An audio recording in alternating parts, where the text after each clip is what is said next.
Big game, Liverpool taking on Newcastle. A few Christmas presents on show. Jamie has his new Christmas tracksuit.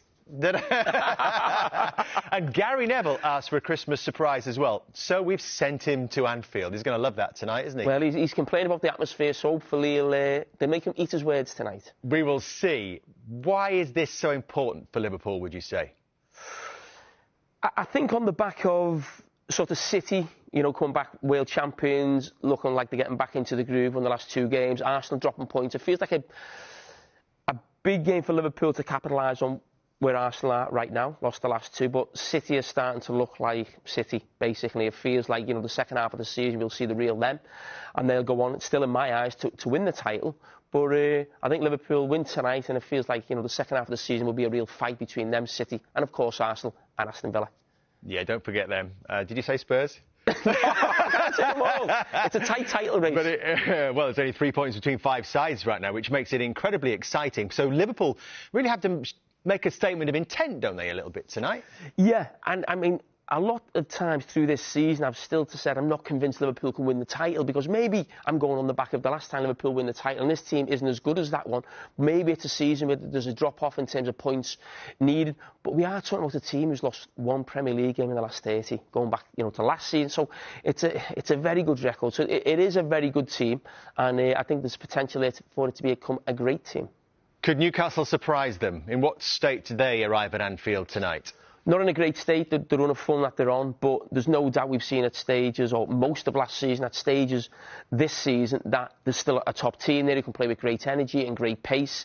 Newcastle caused Liverpool real problems in the game earlier on in the season at St James's Park. Liverpool were fortunate, you know, it was just one of those days. Nunes comes off the bench and gets the brace, but for large parts of that game, Newcastle were the superior team. So that should give them some belief and some confidence. But for any team now, not just in the Premier League, anywhere in Europe, coming to Anfield is one of the toughest places you can go to. I think it has been a fair reflection of their form. We've probably not seen Liverpool quite at their best throughout this campaign, but this is a side that's in development as well, don't forget. And I was wondering if they were to go 3 points clear at the top, in fact even 5 points clear of Manchester City this evening, whether that would be enough to make Liverpool favourites for the title just now, or is it the fact that City, we know, can hunt down leaders, they've done it in the past, whether that still means that Manchester City would be favourites for the title. Liverpool have still got to get through a lot over the next few weeks as well. Don't forget, this is Mo Salah's last game before going off to the African Cup of Nations as well. He's just one short of 150 Premier League goals for Liverpool as well. He'd be the 5th player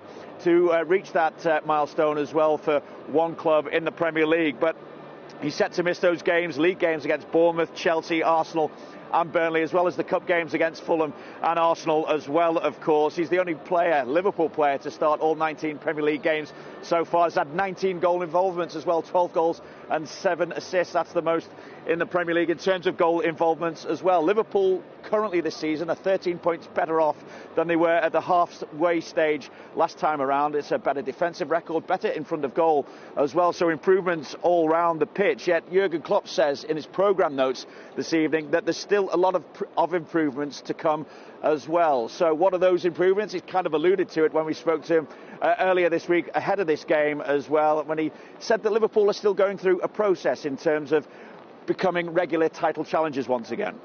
Disappointing end to 2023 for Newcastle United. Lee Ryder follows Newcastle week in, week out for the Newcastle Evening Chronicle, so probably knows better than most. What's happened?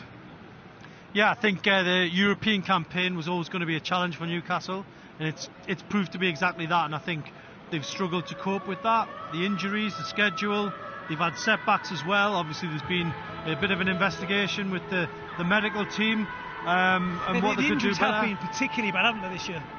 Absolutely. I mean, at one point the absentee list was up to 14 players, so an absolute nightmare situation for Eddie Howe, and that's hit them very hard. So I suppose the most important question from a Newcastle point of view is, what do they need to do to get things back on track?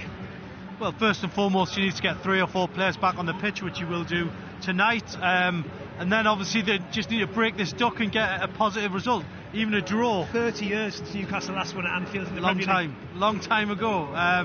And yeah, I mean, you know the history of the club better than most as well, and this is a wretched venue. It's an awful night weather-wise, and it's going to be a tough one. Yeah, Newcastle's record over this sort of festive period, Boxing Day, New Year's Day, isn't historically particularly good either. No, and the festive period before this, losing at Luton, losing at home to Nottingham Forest, very difficult. A real nightmare really for Eddie Howe, and he does not want to go into that Sunderland game on the back of a bad result. What about Eddie Howe? Obviously, bad run of results. Anfield tonight, very difficult. Sunderland in the FA Cup brings with it all the history and tradition of that derby. Then it's Manchester City. Is there any pressure on Eddie Howe, do you think? I think there's always pressure on managers, especially when you lose away at Luton and you lose at home to Nottingham Forest in the manner that they've done. The one thing I will say is tonight, regardless of the result, even if they get beat, it's about the manner of the performance. Are they going to go out there and put up a fight for Eddie Howe? That will be something that everyone will be looking at closely tonight. Can you see Newcastle getting a result? I think it's going to be very difficult. I'd love it if you offer me a point now, but I think our record could be bad and may well continue here. But look, strange things happen in football. Strange things happen with Newcastle United. I'm never going to say they're going to lose a game. Just a reminder, the last time Newcastle met Liverpool on New Year's Day was the day when Laurent Robert scored that, what turned out to be a Hollywood strike. You never. A very happy new year from a very wet Anfield. Liverpool start 2024 top of the Premier League and with genuine hopes of just a second English title in 34 years. Jurgen Klopp's side, very much the form team in England right now. Just one defeat in the league all season at Tottenham and unbeaten in 14 domestically. Liverpool haven't lost on New Year's Day since 2005, although they did lose the last time they played Newcastle on the first day of a calendar year. Anyone remember Laurent Robert's strike that was immortal?